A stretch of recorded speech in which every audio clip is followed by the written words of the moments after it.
America దగ్గర లేదు, Japan దగ్గర లేదు, జర్మనీ దగ్గర లేదు, చైనా దగ్గర లేదు.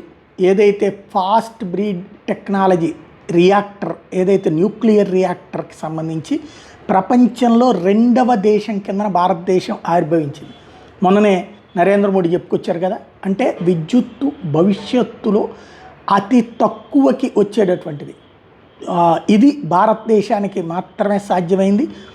ఫాస్ట్ బ్రీడర్ రియాక్టర్ టెక్నాలజీ విషయంలో రష్యాకి ఒక్కదానికే ఇంతవరకు ఆధిపత్యం ఉంది ప్రపంచంలో. రష్యాని సాయం చేయమంటే మనకేమీ సాయం చేయలేదు. ఇట్లాంటి విషయంలో గతంలో అణుబాంబుల విషయంలో మనకి సాయం చేయలేదు. అట్లాగే అణు విద్యుదుత్పత్తి కేంద్రాల విషయంలో కూడా సాయం చేస్తూ మళ్ళీ గ్రిప్పు తన చేతిలోనే పెట్టుకుంది.